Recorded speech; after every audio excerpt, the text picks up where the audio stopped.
Саламатсыз ба? Біз бүгін Гүлден ханыммен мынау Қазақ емханасы клиникасына келіп тұрмыз.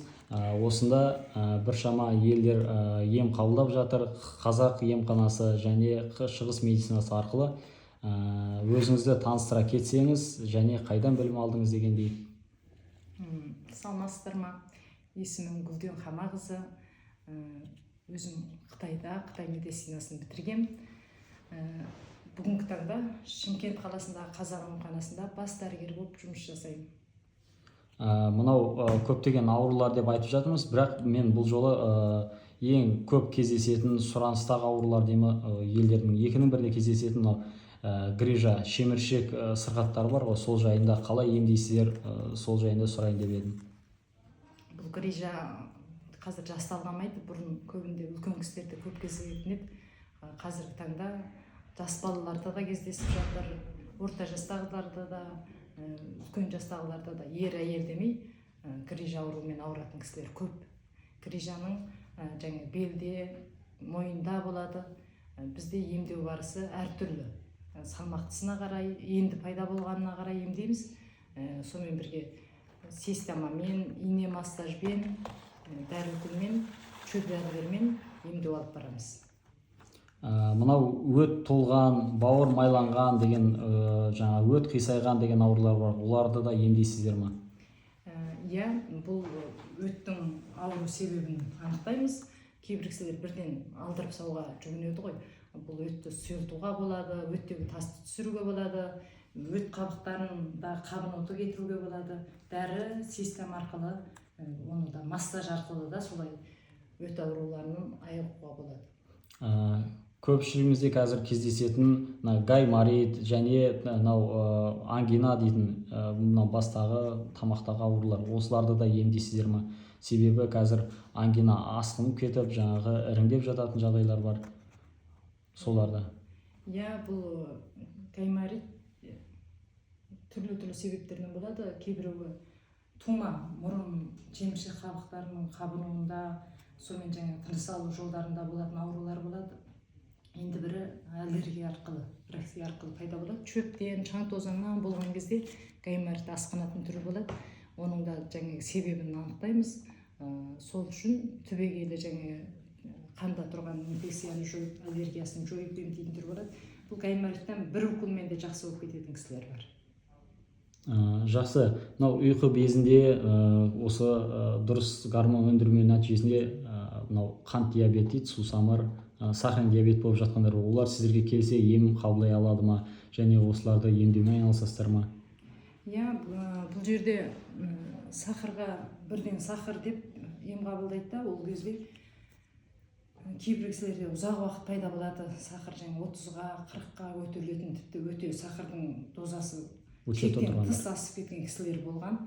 Ең төменгісін 12-14-пен жүретін кісілерді біз инсулиннан шығарамыз. Ол кезде біз ұйқы безінің гормонын реттейміз.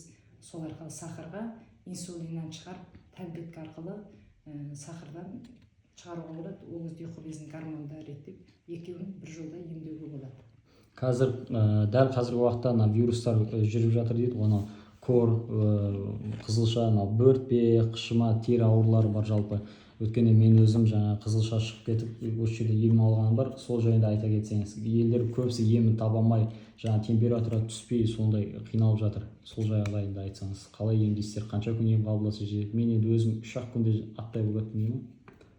Иә, бұл енді қазір қызылша деп айтып жатыр, бұл қызылша түріне жатпайды. Бұл да тарқамалы тұмаудың бір түрі, бұл теріде көрініп жатқан. Бұның да бізде емі жақсы табылды. Келген кісілер шынымен де 7 күн ем тағайындасақ 3 күнде жақсы болып, температура да бермей жақсы болып кеткен кісілер бар. Сонымен қатар бұл қызылша арқылы жаңағы ангинаны асқындырған түрі болады. Біз ангинаны жаңа тамақтан іріңдеп тұрған кезінде жарып, болмаса тілдің астынан қан алу арқылы да емдейміз. Енді жаңа қызылша деген тері ауруларының тарқамалы жұқпалы түрі, оны жас балаларда кездессе, ол да температурасы жоғары болса да шыдап жата береді. Оны бастап температура бере бастаған кезде бастап емделсе, осы бір күнде, 3 күнде одан айығып кетеді. Бірақ біз 7 күнге дейін ем тағайындап, қаннан түбегейлі тазалаймыз. Геморроймен күресіп жатқандар бар, әлі емін таба алмай жүр. Әртүрлі жарнамадағы свечалар салды, наоборот асқым кетті деп жатыр, соны да емдейсіздер ма? Иә, бұл геморройды біз ішкі геморрой және сыртқы геморрой деп екіге бөлеміз. Бұл енді асқазан қызметінің дұрыс болмауынан келеді, ішек әрекеттерінің дұрыс болмауынан келеді, әртүрлі себеп салдар бар, кейде жеке тазалықтың дұрыс болмауынан да келетін жағдай бар. Біз геморройды өте жақсы, тез емдейміз. Бізден ем алып нәтижесін көрген кісілер бар. Бұнда магнитке отырғызу арқылы, жаңа свеча салу арқылы емге жібереміз ол кісілерді. 3 күнде нәтижесін көре алады. Бізде негізінен тез нәтиже беретіні магнитке отырғызу арқылы емдегенде нәтижесі өте жақсы болады.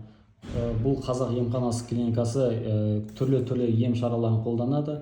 Массаж, жаңағы қиджама, тілдің астынан қан алу, одан бөлек система, одан бөлек ең қызығы бұл жерде мынандай шөп дәрілер бар. Осы жайында осылар таныстырып, неге қайсы, нені емдейді соны айта кетсеңіз. Жаңа нені кейбір? Жаңа бұл шөп дәрі неше түрлі болады, сироп бұл. Бұл нервті тыныштандыратын, және ұйқысы қашатын, сонымен бірге есте сақтау қабілеті төмен кісілерге сол көру қуатында жақсартатын жері бар. Бұл қан айналысты реттейді, ұмытшақтықты жояды. Қазір ішін ашып көрсетейін. Жаңа кәдімгі шөптің сығындысынан жасалған шөп дәрілер күніне 2-3 ішесіз, таңертең кеш. Мынандай сироппен арналып дайындалып ішкен, ешқандай кері әсері жоқ. Шөптің сығындысынан жасалған дәрілер. Күніне 1-3-тен 2 мезгіл ішіп, нервті тыныштандыруға болады, ұйқыны тыныштандыруға болады, есте сақтау қабілетін арттыруға болады, осы арқылы ұмытшақты да емдеуге болады. Бұл қазір нервтікі. Бұның жүрек, ми қан тамырларын қуаттандыратын түрі де бар. Жалпы сіздерде қателеспесем 200-300-ден көп па бұндай шөп дәрілердің түрі? 200-ден артық 100-ге жоқ шөп дәрілердің түрі бар. Ол келген науқасқа қарай өздеріңіз мынаны тағайындап бересіздер. Мынау қандай шөп дәрі? Бұл 3 шөптің қоспасынан құралған. Қазір бұны чай ретінде, сорпа ретінде қайнатып ішуге болады, иммунитетті көтереді. Бұл тұмау кезде жақсы көмектеседі, терлетеді. Жаңа босанған, жас босанған әйелдер істетуге де өте жақсы.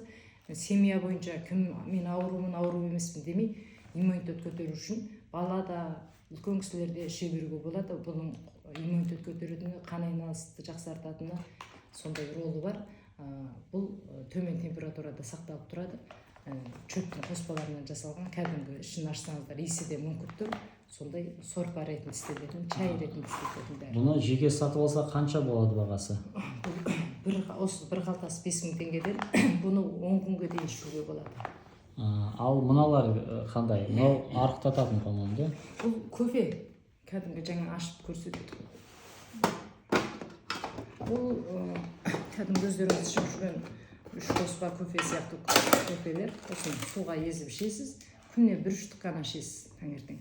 Бұл 18 күнде сіз ешқандай кері әсері жоқ, денсаулығыңызға залалсыз түрде арықтай аласыз. Көбінде бұны салмақ артып кеткен, майға кеткен кісілер арықтауына істетілетін кофелер. Мынау қандай шөп? Бұл шөп болғанда дәрі. Бұл қаназдыққа істетілетін. Бұл да кофе сияқты істетіледі. Қан толықтау ролы өте жоғары. Қазір бұны әйелдерге, жаңа жас қыздардың көбінде істетеді. Бұл қан толықтау ролы жоғары. Бұл да кәдімгі кофе сияқты. Біреуін бір аптада ішіп болуға болады. Қанды жақсы толықтайды. Жақсы, енді Гүлден ханымға ем қабылдауға жазылсаңыздар болады. Себебі Гүлден ханым ең алдымен жаңағы тамыр ұстау арқылы, солай ғой, сол жайын айтсаңыз, қалай диагноз қойасыздар? Біз ешқандай аппаратқа, анализға жүгіндірмейміз. Сіздерді қағаз бастылықты көбейтіп, анда бар анализ тапсыр демейміз. Бірден келесіздер, осында тіркеліп, жаңағындай бұл жерде кезек күтіп те көп отырмайсыздар. Тамырдан диагноз айыру арқылы сіздерге ем тағайындап береміз. Жақсы, бұл қазақ емханасының қазіргі адресі Шымкент қаласы, Адырбек көшесі, 70-ші үй. Телефон нөмірі 877 688 18. Осы нөмірге хабарласып, жазылып, жаңағы ем қабылдасаңыздар болады.